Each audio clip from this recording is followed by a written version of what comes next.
Hello friends, स्वागत है आपका हमारे चैनल सिविल मंत्रा में।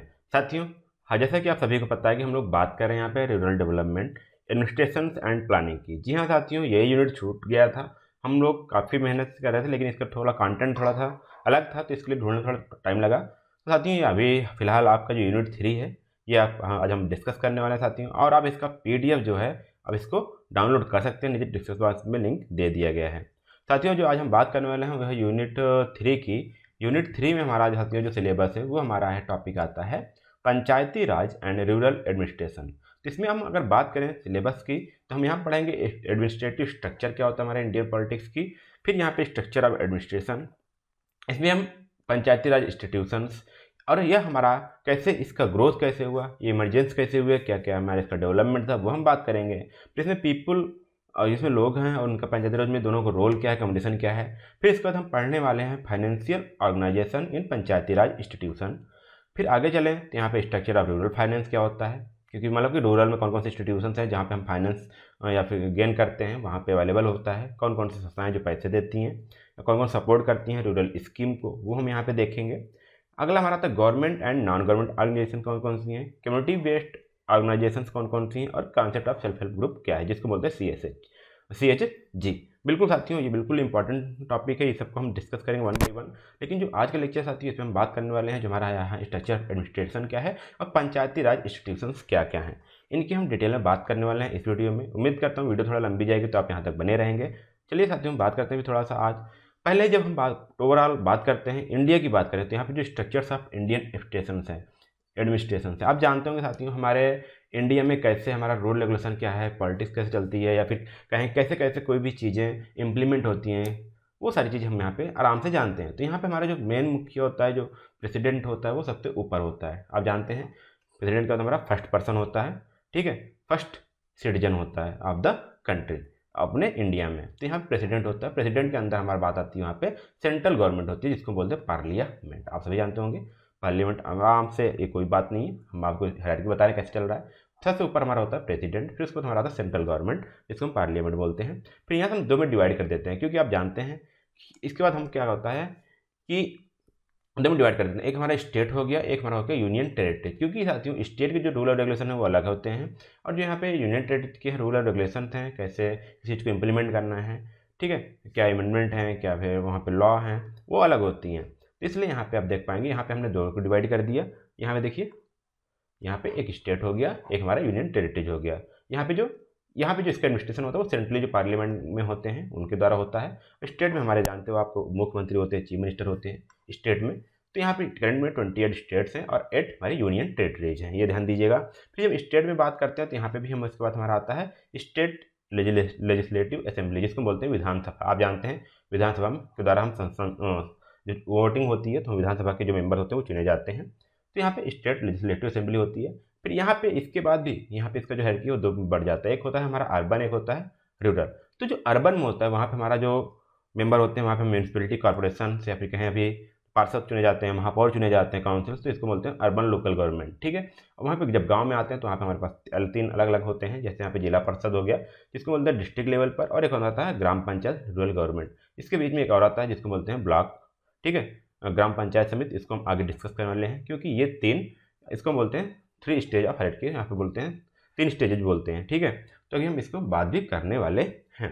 तो ये थोड़ा सा हमारा हायरार्की था, जिसके द्वारा हमारे इंडियन कॉन्स्टिट्यूशन इंप्लीमेंट होते हैं बाय द पूरे ऑल ओवर इंडिया में, या फिर जिस कैसे हमारा हायरार्की चलती है, ठीक है। अब हम थोड़ा सा आगे चलते हैं, तो यहाँ पे हम बात आती है पंचायती राज इंस्टीट्यूशंस क्या क्या हैं। साथियों क्या मतलब, इंस्टीट्यूशनल संस्थाएं, वो असेंबली, फिर कहें वो एक ग्रुप जिसके द्वारा हम यहाँ पे जो राज मतलब यहाँ जो कानून व्यवस्था हम चलाते हैं, पंचायती मतलब कि जो लोगों के बीच में हमारी जो कानून व्यवस्था चलती है, वो कौन कौन से सभा संस्थाएं हैं, कौन कौन सी सभा द्वारा इंप्लीमेंट होती हैं, वो यहाँ पे बात की जाती है। तो यहाँ पहला बोला गया कि जो पंचायती राज इंस्टीट्यूशन हैं वो हमारी है सेल्फ गवर्नेंस बॉडी है। देखिए बोला लोकल सेल्फ, लोकल मतलब कि ये आपके लोकल एरिया की सेल्फ गवर्नेंस, मतलब ये खुद चलती हैं, मतलब कि इनको किसी द्वारा ऑपरेट नहीं किया जाता, ये लोकल अथॉरिटी के द्वारा ये चलाई जाती हैं। इनका खुद डिसीजन लेने की क्षमता होती है, क्योंकि यहाँ बोला गया डिसेंट्रलाइज पावर होता है। देखिए डिसेंट्रलाइज पावर होता है डिसीजन मेकिंग के लिए। क्योंकि साथियों पहले क्या हुआ कि मान लीजिए ये सारी चीज़ें नहीं थी, मान लीजिए हम यहाँ पे ग्राम पंचायत तक नहीं है, और ये जो सेंट्रल यहाँ बैठे हैं या फिर स्टेट में जो बैठे हैं, वो अब मान लीजिए बड़ा सा स्टेट है। अब किस पार्टिकुलर विलेज को क्या ज़रूरत है, किस चीज़ की वहाँ पे कमी है, क्या चीज़ हमको इम्प्लीमेंट करना है, वाटर चाहिए, एजुकेशन चाहिए, या फिर बेसिक फैसिलिटीज चाहिए, या फिर वहाँ पे क्या करते हैं ट्रांसपोर्टेशन की सुविधा नहीं है। तो ये जो दूर बैठे हुए स्टेट में जो पर्सन है उनको कैसा पता चलेगा। तो इसलिए क्या हुआ, उन्होंने क्या किया, पावर को डिसेंट्रलाइज करना स्टार्ट कर दिया, कि मतलब कि जो उनको छोटे छोटे ग्रास रूट लेवल पर उनको ले जाया गया। तो यहाँ पे इनको एक पावर दे दी गई कि जो ग्राम पंचायत हैं, जो गांव लेवल पे हैं, वो खुद डिसीजन ले पाएँ और उसको इम्प्लीमेंट कर पाएँ अपने लोकल एरियाज को बेहतर बनाने के लिए। ठीक है, तो यहाँ पे देख सकते हैं। और फिर यहाँ बोला गया, फिर वहाँ पे ये जो हमारा इंट्रोड्यूस हुआ था वो 73rd ठीक अमेंडमेंट जो हुआ था कॉन्स्टिट्यूशन में 1992 में, इसके द्वारा यहाँ पे इंट्रोड्यूस हुआ, जिसके द्वारा पीआरआई यहाँ पे लाया गया। तो यहाँ पे 3 इलेक्टेड बॉडीज हो गई, 3 लेवल की बॉडीज हो गई। जैसे हमारा हो गया ग्राम पंचायत, ठीक है, ये किससे होता है, विलेज लेवल पे। यदि आप विलेज से होंगे तब इसको आसानी से समझ पाएंगे। ठीक है, विलेज लेवल पर हमारा क्या होता है, ग्राम पंचायत होता है। फिर उसके बाद अगर थोड़ा सा ऊपर जाएँ, हमारे क्या बात है ब्लॉक लेवल, जिसके अंदर कई सारे ग्राम पंचायत होते हैं, जिसको हम बोलते हैं पंचायत समिति। ठीक है, फिर इसके आगे जाएं तो थोड़ा और हाईएस्ट जो हमारी अथॉरिटी लेवल होती है वो हमारे तो डिस्ट्रिक्ट लेवल, जिसको हम बोलते हैं हिंदी में जिला परिषद। तो अधिकतर आपको एग्जाम में पूछा सकता है जिला परिषद क्या है, या पंचायत समिति या ग्राम पंचायत। ठीक है, तो इसको हम आगे चल के अलग अलग डिफाइन भी करेंगे, अलग अलग चीज़ों को डिटेल में समझेंगे भी। ठीक है, तो यहाँ पे बोला गया ना कि जो हमारा पीआरआई है, जो हमारी इंस्टीट्यूशन है, जो 3 इंस्टीट्यूशन है, वो किसके लिए रिस्पॉन्सिबल है, जो हमारे प्रोग्राम है, डेवलपमेंट प्रोग्राम है, जो स्कीम है, लोकल जो डेवलपमेंट प्रोग्राम स्कीम है उसको चलाने के लिए। जैसे हमारे वाटर सप्लाई हो गई, सैनिटेशन प्रोग्राम हो गए, या फिर रूरल को इलेक्ट्रीफाई करना है, एजुकेशन के लिए, हेल्थ के लिए, एग्रीकल्चर के लिए, ये सारे डेवलपमेंट प्रोग्राम या फिर स्कीम जो आते हैं उनको इम्प्लीमेंट करना, उनको प्लानिंग करना हमारे ये इनकी रिस्पॉन्सिबिलिटी है, जो पीआरआईज हैं, मतलब कि जो पंचायती राज इंस्टीट्यूशंस हैं।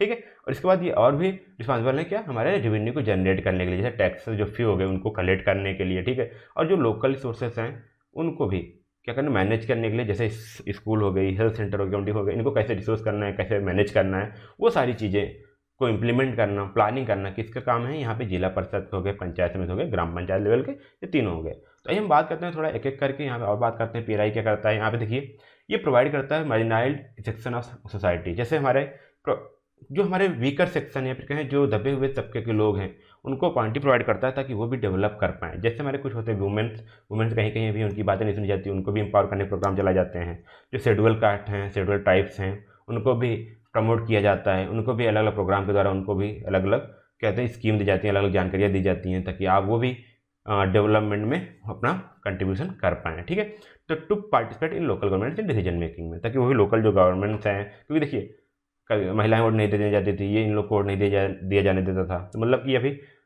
इनको बढ़ावा दिया जाता कि आप भी जाके वोट दें, आपका अधिकार है, गवर्नेंस में इस तरह उनको गवर्नेंस में अपना पार्टिसिपेट कर पाएंगे और डिसीजन मेकिंग में उनका पार्टिसिपेशन आएगा। ठीक है, तो ये सारी चीज़ें होती हैं। फिर यहाँ पे देखिए एम्पावरिंग लोकल कम्युनिटी जैसे हो गई, प्रमोटिंग ट्रांसपेरेंसी एंड अकाउंटेबिलिटी, मतलब उनका भी उत्तरदायित्व है, सारी चीज़ें।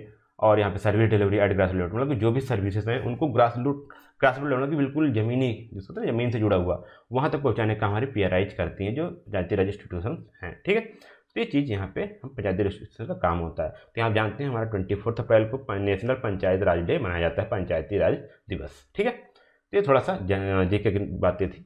अब हम बात करते हैं ग्राम पंचायत क्या होता है। ठीक है, तो हम थोड़ा सा हल्का हल्का हिंट दिए, मतलब कि हल्का हल्का ओवरव्यू कर लिए थे, 3 चीज़ें होती हैं। ठीक है, अब यहाँ पे बात करते हैं हम जो 3 ईयर्स ऑफ पंचायत हमने बात किया, 3 स्टेजेज ऑफ पंचायत बात कर लिया। अब यहाँ बात करते हैं छोटा सा शुरुआत करते हैं ग्राम पंचायत से, जो सबसे नीचे लेवल की बात है, जो सबसे बेसिक लेवल की गवर्निंग इंस्टीट्यूशन है। देखो यहाँ बोला गया कि क्या है कि हमारा ग्राम पंचायत हमारा क्या है, basic village institution of Indian village, जो इंडियन विलेज का सबसे बेसिक हमारी गवर्निंग इंस्टीट्यूट है, जहाँ से हमारा गवर्निंग से स्टार्ट होता है। ठीक है, ये हमारा क्या आता है, it is a democratic structure. आप जानते हैं कि जो गांव में हमारे ग्राम पंचायत चुने जाते हैं, कैसे चुने जाते हैं, बाई वोटिंग, मतलब वो डेमोक्रेटिक स्ट्रक्चर द्वारा ये चुने जाते हैं। ठीक है, और यहाँ पे बोला गया कि it is a political institute acting as a cabinet of the village, जो विलेज के लिए है, एक पॉलिटिकल होता है। क्योंकि यहाँ पे देखिए आप भी जानते होंगे, यहाँ पे राजनीति होती है, ग्राम जहाँ पे वोटिंग होती है वहाँ पॉलिटिक्स तो आएगी, लेकिन ये विलेज लेवल पर कैबिनेट द्वारा वर्क किया जाता है।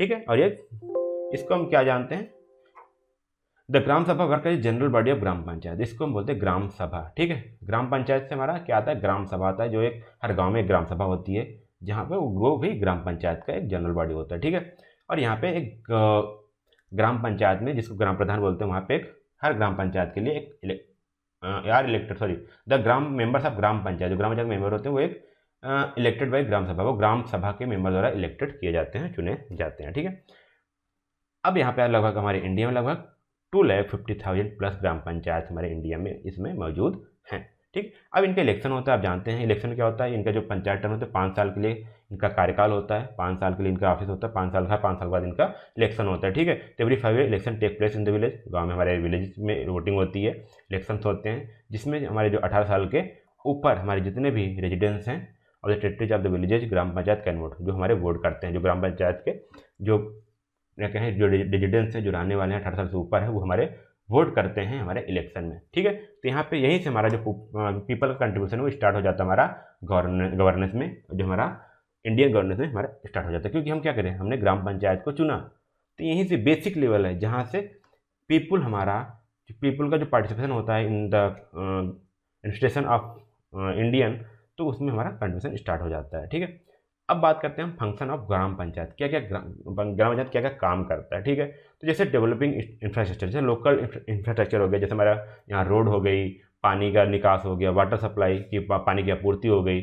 ठीक है, नाली खुदवाना या रोड खड़ंजे बिछवाना, ठीक है, वो हमारे क्या होता है ग्राम पंचायत के काम में ही आता है। ठीक है, जैसे बेसिक सर्विस, जैसे आप जानते हैं हेल्थ केयर हो गया, एजुकेशन हो गया, सैनिटेशन हो गया, साफ सफाई करना, लोगों के स्वास्थ्य की रक्षा करना, या लोगों को स्वास्थ्य के लिए सुविधाएं प्रदान करना, क्योंकि अभी आप कोविड आया तो कोविड के लिए देखिए हेल्थ ग्राम पंचायत को ही आगे लाया गया कि आप अपने गांव में सभी को कोविड का टीका लगवाएं। ठीक है, बिकॉज एजुकेशन में आप जानते होंगे हर गांव में एक कोई एक क्या होता है कि शिक्षा केंद्र होता है, जिसको बोलते हैं प्राइमरी विद्यालय, तो वहाँ पे वो क्या एजुकेशन के लिए ताकि आप बेसिक जो एजुकेशन है वो प्रोवाइड करवा पाएँ। ठीक है, और यहाँ बात आती है जो लोकल कल्चर है, ट्रेडिशंस हैं, जो कस्टम्स हैं, उनको यहाँ पे प्रमोट करना, उनको मेंटेन करना, ताकि अपने जो कल्चर्स हैं, रिलीजन्स हैं, उनको बनाए रखें हम। और आगे बात करते हैं जैसे गवर्नमेंट की स्कीम हो गई या फिर रूरल डेवलपमेंट के लिए कोई प्रोग्राम हो गया, उनको इम्प्लीमेंट करना, क्योंकि साथियों एक छोटा सा है, गवर्नमेंट कुछ कर रही है, इस छोटे से इलाके में उनकी बात पर कैसे पहुँचाया जाए, गवर्नमेंट के फ़ायदों को उन लोगों तक कैसे पहुँचाया जाए, तो ये हमारा जो काम होता है ग्राम पंचायत को होता है, जो हमारा ब्लॉक समिति और जिला परिषद द्वारा होते हुए आता है। ठीक है, और यहाँ देखिए collecting and maintaining the records of birth certificate, death certificate, marriage certificate, हमारे गांव में या फिर ग्राम पंचायत में कितनी शादियाँ हो रही हैं, कितने बर्थ, कितने बच्चे पैदा हो रहे हैं, या फिर कितनी मृत्यु हो रही है, जन्म दर क्या है, मृत्यु दर क्या है, वो सारा चीज़ जो रिकॉर्ड होता है वो ग्राम पंचायत कलेक्ट करने का उनकी जिम्मेदारी होती है। और साथ में जो लोकल लेवल कोई डिस्प्यूट हो रहा है, कॉन्फ्लिक्ट हो रहा है, लड़ाई झगड़े हो रहे हैं, उनको वहाँ पे मौके पर ही सुलझाना हमारा ग्राम पंचायत का काम होता है। ठीक है, अब बात करते हैं हम साथियों ग्राम पंचायत समिति। देखिए वो ग्राम पंचायत थी, यहाँ बात के ग्राम पंचायत समिति मतलब कि ब्लॉक लेवल पे, मतलब कि ग्राम पंचायत से थोड़ा ऊपर चलते हैं हम। ठीक है, मतलब क्या हुआ, अब ग्राम पंचायत समिति के अंतर्गत कई सारे ग्राम पंचायत आएंगे। ठीक, जो ग्राम पंचायत वर्क करेंगे वो करते हैं ग्राम पंचायत समिति के अंदर, जो ब्लॉक लेवल पे बात करते हैं। आप नाम सुना होगा BDO, ठीक है, ब्लॉक डेवलपमेंट ऑफिसर, तो इसी में आते हैं। देखिए बात करेंगे हम, तो यहाँ पे क्या हो गया, ये रूरल गवर्नमेंट पंचायत बॉडी है। ठीक है, ये इंटरमीडिएट है, मतलब कि हमने बात किया था क्या जिला परिषद और यहाँ ग्राम पंचायत, तो इसके बीच में हमारा था ग्राम पंचायत समिति, तो हमारे इंटरमीडिएट लेवल की बात करता है। ठीक है, यहाँ बोल गया कि ये क्या किसके साथ काम करता है, village of tehsil that together, it work for the villages of tehsil. ठीक है, that together are called development block, ये डेवलपमेंट ब्लॉक भी इसको कहते हैं। ठीक है, और इसको हम क्या बोलते हैं, पंचायत ऑफ पंचायत्स। ठीक है, पंचायत ऑफ पंचायत भी इसी को बोलते हैं। तो ये चीज़ यहाँ बात हो गई। देखिए पंचायत में the link between the gram panchayat, जो कि गाँव से, और एक लिंक काम करता है किसके बीच, जो विलेज काउंसिल जिसको बोलते हैं ग्राम पंचायत भी हमने पढ़ा, और जिला परिषद जो डिस्ट्रिक्ट लेवल पे हैं, बोर्ड हैं, उनके दोनों के बीच में एक कड़ी का काम करता है, जो हमारा ब्लॉक लेवल। ठीक है, ब्लॉक ग्राम पंचायत समिति। ठीक है, इसको अलग अलग जगहों पे अलग अलग नामों से जाना जाता है। जैसे यहाँ पे आंध्र प्रदेश में उसको हम बोलते हैं मंडल परिषद, और यहाँ पे जैसे गुजरात हो गया उसको बोलते हैं तालुका पंचायत, कर्नाटक में इसको बोलते हैं मंडल पंचायत। ठीक है, तो आप उत्तर प्रदेश में तो हमारे यहाँ ग्राम पंचायत समिति बोलते हैं, फिर ब्लॉक बोलते हैं, तहसील बोलते हैं। ठीक है, लेकिन अलग अलग राज्यों में भी इसको अलग अलग नामों से जाना जाता है। तो यहाँ पे क्या क्या काम है उसको हम देख सकते हैं। सेम लगभग उससे थोड़ा सा ज़्यादा काम हो गया है, क्योंकि इनकी रिस्पॉन्सिबिलिटी ज़्यादा है, कि और लोगों को देखेंगे और सारी ग्राम पंचायत को देखेंगे, तो थोड़ा सा इनका जो फंक्शंस हैं, जो रिस्पॉन्सिबिलिटी है वो थोड़ा सा अलग हो जाती है। देखिए क्या क्या यहाँ बोला गया कि जैसे गवर्नमेंट की स्कीम और प्रोग्राम है, जैसे किसके द्वारा, एग्रीकल्चर से जुड़ा हुआ, रूरल डेवलपमेंट और पॉवर्टी एलिवेशन, मतलब कि जो गरीबी उसको कम करने के लिए जितने भी प्रोग्राम हैं उनको इम्प्लीमेंट करना। ठीक है, ये हमारा किसका काम होता है, ग्राम पंचायत का होता है। ठीक है, जो ग्राम पंचायत हैं उनके फंक्शंस जैसे मैंने बताया, तो इसके जुडिक्शन के अंतर्गत जो भी आते हैं उनको मॉनिटर करना, सुपरवाइज करना, जैसे हमने बताया था ना इसके फंक्शन क्या क्या है, तो इन सभी को ये सुपरवाइज करना काम होता है हमारे ग्राम पंचायत समिति का होता है काम। ठीक है, फिर उसके बाद यहाँ पे prepare the implementing plans of economic development and social justice, जैसे कोई यहाँ पे छोटे लेवल हो गया है, फिर कई सारे सोशल जस्टिस, या फिर कैसे हम टैक्सेस को, कैसे हम इनकम को बढ़ाएं, कैसे लोगों की लिविंग लाइफ को बढ़ाएं, या फिर जो स्टैंडर्ड ऑफ लिविंग है उसको कैसे बढ़ाएं, वो काम करती है हमारी ग्राम पंचायत से। इसको प्रिपेयर करेगा, फिर इम्प्लीमेंट करेगा। फिर जो लोकल रिसोर्सेज है, जैसे वाटर बॉडीज हैं, कहीं कितने तालाब हैं, जंगल क्या हैं, कितने जितने खाली मैदान है जहाँ पे ग्रेजिंग लैंड्स हैं, उनको कैसे मैनेज किया जाए। ठीक है, उनको मेंटेन कैसे रखा जाए, क्योंकि जब हमारे पास वाटर बॉडीज होंगे, मतलब जब हमारे तालाब होंगे, कहीं नहरें होंगी, जहाँ पे हम पानी इकट्ठा कर पाएँ, तभी तो हम बगल पानी की सप्लाई कर पाएंगे। जंगल होंगे, पेड़ पौधे होने ज़रूरी हैं, ताकि हम अच्छा इन्वायरमेंट पा सकें, पॉल्यूशन कम कर सकें। तो ग्रेजिंग लैंड्स पशुओं के लिए भी ज़रूरी होता है, तो इसलिए उनको मेंटेन करके रखना भी, मैनेज करना भी हमारा ब्लॉक समिति का काम होता है, मतलब ब्लॉक लेवल का जो ग्राम पंचायत समिति है उनका काम होता है। फिर बाद होता है प्रोवाइड टेक्निकल असिस्टेंस ग्राम पंचायत को सहायता प्रदान करना। ठीक है, ताकि वो डेवलपमेंट प्रोग्राम को आसानी से प्लान कर पाए और इम्प्लीमेंट कर पाएँ। ठीक है, प्लान करने वाले साथी यहाँ पे क्या है कि हम कागजी कार्रवाई कर लिए, प्लान कर लिए, लेकिन इम्प्लीमेंट उसको फील्ड लेवल पर उसको जो नॉलेज में लाना, वो हमारा होता है इम्प्लीमेंट। ठीक है, तो इसमें हम क्या करेंगे, जो ब्लॉक समिति होती है उसमें वो हेल्प करती है कि एक ग्राम पंचायत कैसे उसको इम्प्लीमेंट करे। ठीक है, अब इनमें कौन कौन से डिपार्टमेंट आते हैं देख लीजिए। जैसे एडमिनिस्ट्रेशन हो गया, कैसे सारी चीज़ को एडमिनिस्ट्रेशन करना है, फाइनेंस हो गया, पब्लिक वर्क डिपार्टमेंट, जैसे हम वाटर और रोड सप्लाई करना है, एग्रीकल्चर मतलब किसी से जुड़ो जितने भी काम होते हैं वो ब्लॉक समिति में आते हैं। ठीक है, हेल्थ से जुड़ा हुआ एजुकेटर हो गया हमारा, सोशल वेलफेयर हो गए, इन्फॉर्मेशन टेक्नोलॉजी हो गई, वुमेन चाइल्ड डेवलपमेंट हो गया, पंचायती राज जो मंडल प्रजा परिषद जिसको पंचायत राज बोलते हैं, ये सभी काम है, ये सभी डिपार्टमेंट है जिनको ये हमारा जो ग्राम पंचायत समिति वो देखता है।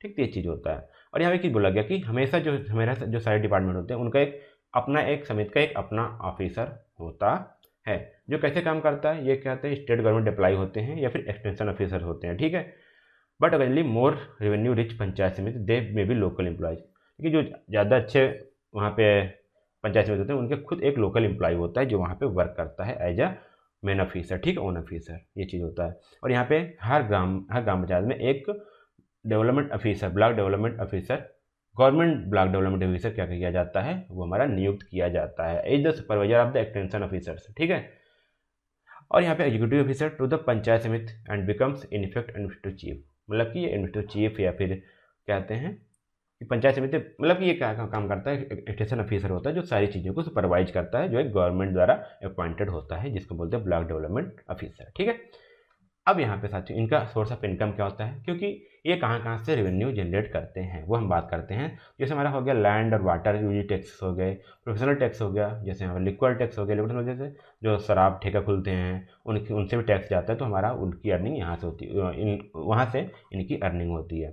फिर कई सारे प्रोग्राम चलाए जाते हैं, इनकम जनरेटिव प्रोग्राम, तो वहाँ से हो जाता है। या फिर कभी कभी क्या होता है कि गवर्नमेंट क्या करती है, स्टेट गवर्नमेंट तरह तरह से लोन लाती है, ग्रांट सहायता करती है, तो उसमें से इनको रेवेन्यू जनरेट होता है। या फिर वॉलंटरी कंट्रीब्यूशन, या फिर कहीं से टैक्सेस ले सकते हैं, या फिर बोल सकते हैं कंट्रीब्यूशन, अलग अलग तरह से लोग खुद ही डोनेट कर देते पैसे, तो वहाँ से इनकी इनकम जनरेट हो जाती है। ठीक है, ये कुछ थे यहाँ पे जहाँ पे इनकी सोर्स ऑफ इनकम होती है ग्राम पंचायत समिति की। अब बात करते हैं हम जिला परिषद की। जिला परिषद क्या है और इनके क्या क्या काम है। ठीक है, तो हम जान सकते हैं जिला परिषद क्या है, ये थर्ड टियर मतलब थर्ड या फिर highest tier of the panchayati raj institutions होती हैं, सबसे अपर लेवल की बोल सकते हैं। तो साथियों यहाँ पे आप समझ सकते हैं, आपको एक क्वेश्चन दे सकता है, व्हाट आर द 3 टियर, क्या होता है 3 टियर ऑफ PRI। ठीक, एक क्वेश्चन आता है तो आपको तीनों के नाम लिखना है। यदि आप 2 नंबर में आए तीनों को नाम लिख करके 2 लाइन एक्सप्लेन कर देना। यदि आपको 7 मार्क्स में क्वेश्चन आए तो आपको टोटल डिटेल से इसको डिस्क्राइब करना है। ठीक है, तो अब हम आगे चलते हैं, इसके कुछ फंक्शन क्या क्या हैं ये भी ध्यान दीजिएगा। सेम फंक्शन लगभग जो आप पहले पढ़ चुके वही फंक्शंस हैं, लेकिन अब यहाँ पे देखिए ग्राम पंचायत की जब बात किया तो ग्रास रूट लेवल पर काम कर रहे थे, लेकिन अब क्या करना है, जब हम ग्राम पंचायत समिति की बात करें तो क्या करेंगे, जो ग्राम पंचायत है उनको हेल्प करेंगे। तो इसी प्रकार से जिला परिषद है तो क्या करेंगे, ग्राम पंचायत समिति को हेल्प करेंगे ताकि वो धीरे धीरे इंप्लीमेंट होता चला जाए, जैसे हम हायरार्की मैंने बताया। तो यहाँ पे क्या हुआ, वही चीज़ बोले, planning and implementing district level development program. अब वहाँ पे हम बात किए थे ना, वहाँ ब्लॉक लेवल था, यहाँ पे ग्राम लेवल मतलब विलेज लेवल की बात करते हैं। यहाँ पे लेकिन डिस्ट्रिक्ट लेवल पे जो डेवलपमेंट प्रोग्राम है, एग्रीकल्चर से जुड़ा हुआ है, हेल्थ से जुड़ा हुआ है, एजुकेशन से जुड़ा हुआ है, फिर अदर सेक्टर से जुड़ा हुआ, तो जिला परिषद का काम है कि वो उसको प्लान करे और फील्ड लेवल पर उसको इम्प्लीमेंट करे, ठीक है। अब यहाँ पे क्या करेगा और क्या करेगा, देखिए coordinating and monitoring the activities of gram panchayat and gram panchayat samiti with in the जुडिक्शन, जिसकी जो न्यायिकता है, जिसके विद इन द जुडिक्शन जो है वो क्या करेगा, जो ग्राम पंचायत के और ग्राम पंचायत समिति के अंदर जो उसका कोऑर्डिनेशन करेगा, उनको मॉनिटर करेगा क्या क्या काम हो रहे हैं, क्या क्या नहीं हो रहे हैं, जो वर्क प्रोग्रेस है कहाँ तक पहुँचा है, ठीक है, जो प्लान है क्या वो सही लेवल पे इम्प्लीमेंट हो पा रहे हैं नहीं हो पा रहे हैं, वो सारा चीज़ यहाँ पे ये एक्टिविटीज को ये मॉनिटर करेगा, ठीक है। और यहाँ पे देखिए ग्राम पंचायत को फंड एलोकेट करना, ठीक है, जैसे यहाँ बोला गया ना कि ग्राम पंचायत और पंचायत समिति को लोकल डेवलपमेंट एक्टिविटीज के लिए उसको ये फंड एलोकेट करेगा। देखिए ऐसा नहीं कि सभी, अब एक जिला परिषद के अंदर मान लीजिए, जिला परिषद के अंदर मान लीजिए हमारे पास 10 मान लीजिए हमारे पास समिति हैं, ठीक, समिति लग सकती है, ग्राम पंचायत समिति हैं, और मान लीजिए 20 हमारा क्या है, ग्राम पंचायत है। तो ऐसा नहीं कि कोई फंड आया तो सबको बराबर बराबर बैठा जाएगा, नहीं। उसके लिए क्या होता है कि यहाँ पे वो लोग देखते हैं कि हर ग्राम पंचायत की पॉपुलेशन क्या है, वहाँ पर किस चीज़ की ज़रूरत है। अच्छा मान लीजिए पॉपुलेशन तो है, मान लीजिए हमारे पास हैंड पंप आया, ठीक है, वाटर फैसिलिटी के लिए, वाटर सप्लाई के लिए हैंड पंप आया कि हमको यहाँ पे आया लगभग 2000 हमारे पास हैंड पंप आए हैं, ठीक है, 20 है। तो यहाँ पे मान लीजिए अगर हम जोड़ेंगे तो लगभग 100 आएंगे, ठीक है, 100 आएंगे, लेकिन सभी को 100 नहीं मिलेगा, हो सकता है किसी को 15 ही मिले, किसी को 50 मिले, किसी को 60 मिले, क्योंकि वहाँ की पॉपुलेशन क्या है उसके हिसाब से मिलेगा, वहाँ की वाटर की अवेलेबिलिटी कितनी उसके हिसाब से उनको हैंडपम्प दिया जाएगा। तो कहाँ पे कितना फंड एलोकेट करना है किस चीज़ के लिए, उसके हिसाब से वो काम किसका है, जिला परिषद काम होता है कि किसको कितना फंड एलोकेट करना है, ठीक है, according to the population, according to the activity, या फिर उनका वहाँ पे रिसोर्सेज क्या है, सभी चीज़ को देखते हुए, ठीक। और यहाँ चीज़ बोला गया ना, देखिए आगे बोला गया है मोबाइलिंग रिसोर्स था various including grant of central and government loans, जो हमारे लोन्स आ रहे हैं फाइनेंस इंस्टीट्यूशन से, या फिर जो रेवेन्यू जनरेट होते टैक्सेस से या फिर फीस से, उनको कहाँ पे कैसे मोबिलाइज किया जाए, किसको कितना फंड दिया जाए, ठीक है, सारी चीज़ें वही आई। तो ये काम होता है हमारे जिला परिषद का। और चीज़ यहाँ पे आ गया monitoring and supervising the functioning of the other local body such as municipality and nagar panchayat, ठीक है, नगर पंचायत हो गए या फिर म्यूनसिपैलिटीज हो गए, उनके काम को भी, उनके फंक्शन को भी मॉनिटर करना, उनको सुपरवाइज करना, उनका भी काम हमारा जिला परिषद को होता है। क्योंकि आपने मेरे लिए बताया था यहाँ साथी, जब हमने स्टार्ट किया था तो यहाँ पे बिल्कुल अलग है, ठीक है, जिला परिषद में साथियों ये भी आता है, यहाँ पे काम देखा जाता है इनका, ठीक है, जिला परिषद के अंदर ही, ठीक। तो ये सारी चीज़ काम आते हैं। और थोड़ा सा और आगे चलते हैं साथियों, अब इनको हम बात करते हैं इनका एडमिनिस्ट्रेटिव स्ट्रक्चर क्या होता है, ठीक है। तो यहाँ पे एक सीईओ होता है जिसको बोलते हैं चीफ एग्जीक्यूटिव ऑफिसर, जो एक सिविल सर्वेंट होता है अंडर द आईईएस, ठीक है, इंडियन एडमिनिस्ट्रेटिव सर्विसेज, ठीक है, या फिर स्टेट द्वारा चुना जाएगा या फिर आईएएस के द्वारा, ठीक, जो head of the administrative machinery of जिला परिषद, जो जिला परिषद का हेड होता है, ठीक है, और वो गवर्नमेंट द्वारा नॉमिनेट किया जाता है। देखिए सर्वेंट किसका होता है, सिविल सर्वेंट होता है आईएएस के अंदर, लेकिन जो नॉमिनेट किया जाता है वो गवर्नमेंट द्वारा नॉमिनेट किया जाता है, ध्यान दीजिएगा, जिसको बोलते हैं आईएएस, ठीक, एक आईएएस होता है यहाँ पे। अब इसके बाद इसका इनकम क्या होता है, तो यहाँ जैसे टैक्सेस ऑफ वाटर, जो टैक्सेस आते हैं, जैसे हमारे टूरिज्म हो गए, जैसे पिलग्रिमेज हो गए, होता है ना कि एक है कोई डिस्ट्रिक्ट है वो एक टूरिस्ट प्लेस है, तो जितने वहाँ पर लोग आ रहे हैं, जो ट्रांसपोर्टेशन टैक्सेस हैं वो यहाँ पे किसको जाएगा, वो जिला परिषद के अंदर जाता है, ठीक है। मार्केट्स हो गए, फिक्स्ड फ्राम ग्रांट्स, जो हमारे ग्रांट्स, हमारे फिक्स्ड ग्रांट्स हो रहे हैं वो स्टेट गवर्नमेंट द्वारा in proportion with the land revenue and money for works and scheme assigned to the zila parishad. जैसे हमारे पास कुछ चीज़, हाँ देखिए ये तो हो गया, ठीक, यहाँ से मिलेगा ही जो ग्रांट फ्राम हुआ। और क्या होता है कि जैसे कोई गवर्नमेंट कोई पब्लिक वर्क लाती है, कोई स्कीम लाती है, तो उसमें भी जिला परिषद को वहाँ पे उनका एक प्रपोर्शन फिक्स होता है कि इतना प्रपोर्शन जिला परिषद को जाएगा फॉर द, जो उनको सभी चीज़ों को सुपरवाइज करने के लिए, मेंटेन करने के लिए, तो उनका भी पहले इसमें से एक प्रपोर्शन फिक्स होता है, ठीक है, जैसे बोला गया लैंड रेवेन्यू का या फिर मनी फॉर वर्क्स होता रहता है। फिर यहाँ बोलते हैं zila parishad can collect some money from the panchayat with the approval of government के अप्रूवल से, जो हमारी पंचायत है, जो ग्राम पंचायत है या फिर ग्राम पंचायत समिति है, वहाँ से भी पैसे कलेक्ट कर सकते हैं, लेकिन उसके लिए हमको गवर्नमेंट से अप्रूवल लेनी पड़ेगी। तो साथियों आज हमने बात किया कि स्ट्रक्चर ऑफ एडमिनिस्ट्रेशन क्या होती है, कैसे वर्क करती है, और जो पंचायती राज इंस्टीट्यूशन है वो क्या होते हैं। इसमें हमने बात किया कि ग्राम पंचायत क्या होती है, ग्राम पंचायत समिति क्या होती है, और जिला परिषद क्या होता है, और उनके फंक्शंस क्या होते हैं, उनके सोर्स ऑफ इनकम क्या होते हैं, और उनके फंक्शंस क्या, हमने बात किया सारी चीज़ों को। तो साथियों अगले वीडियो में हम बात करने वाले हैं कि जो हमारा इमरजेंसी एंड ग्रोथ ऑफ हमारा जो पंचायती राज इंस्टीट्यूशन है वो कैसे हुआ, सारी चीज़ें हम बात करेंगे। इसके लिए हम मिलते हैं अगले वीडियो में साथियों। यदि आपने अभी तक हमारे चैनल को सब्सक्राइब नहीं किया, सब्सक्राइब कर लीजिएगा, और ये पीपीटी आप डिस्क्रिप्शन बॉक्स से डाउनलोड कर सकते हैं, ठीक है। फिर मिलते हैं अगले वीडियो में, तब तक के लिए धन्यवाद। जय हिंद।